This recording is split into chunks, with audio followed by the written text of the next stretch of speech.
নমস্কার বন্ধুরা, আজকে আমি নিয়েছি বাঁধাকপির পরোটা। আমি বাঁধাকপি কেটে নিয়েছি, ভালো করে কুচিয়ে নিয়েছি। এবার লবণ দিয়ে সেদ্ধ বসিয়ে দিয়েছি। এবার আমি আটাটা মাখিয়ে নেব, তেল দিয়ে দিয়েছি এখানে আমি। পরিমাণ মতন লবণ দিয়ে নেব এখানে আমি।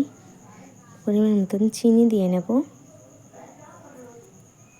মানে ভালো করে মিশিয়ে নেব। মেশানোর পর এখানে আমি জল দিয়ে নেব, অল্প অল্প জল দিয়ে পর মাখিয়ে নেব।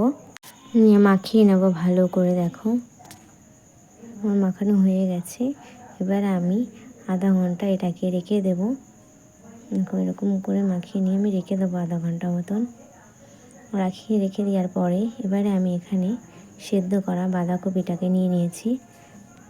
পেঁয়াজ লঙ্কা দিয়ে দেবো। এবারে আমি এখানে দিয়ে দেব ধনিয়া গুঁড়ো, হলুদ দিয়ে দেবো পরিমাণ মতন। এখানে আমি অল্প লবণ দিয়ে সেদ্ধ করেছি, তাই এখানে পরিমাণ মতন লবণ দেব। লঙ্কার গুঁড়ো দিয়ে দেবো পরিমাণ মতন, দিয়ে ভালো করে মাখিয়ে নেবো এটাকে। এভাবে এখন মাখানো হয়ে গেছে। এবার আমি এখানে ধনিয়া পাতা দিয়ে দেব। ধনিয়া পাতাটাকেও মাখিয়ে নেব ভালো করে।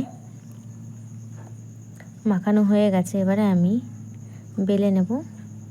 দেখো আটাটা মাখিয়ে রেখেছিলাম, সেই আটাটা বেলে নেব একে একে। এরকম এভাবে আস্তে আস্তে এর মধ্যে পুর ঢুকিয়ে আস্তে আস্তে বেলতে হবে। বেশি করে বেললে ফেটে যেতে পারে।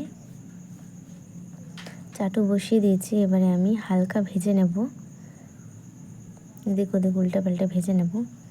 নিয়ে এবার এখানে আমি তেল দিয়ে দেব। এবার তেল দিয়ে ভেজে নেব। তোমরা চাইলেও ঘি কিংবা বাটার দিয়ে করে নিতে পারো, যে যেরকম পারে করে নিতে পারে। আমি তেল দিয়ে করেছি। কমেন্টে জানাবা কে কী দিয়ে করছো, কেমন হয়েছে খেতে। যারা যারা আমার চ্যানেলে নতুন, লাইক কমেন্ট সাবস্ক্রাইব করবেন নতুন নতুন রেসিপি দেখার জন্য।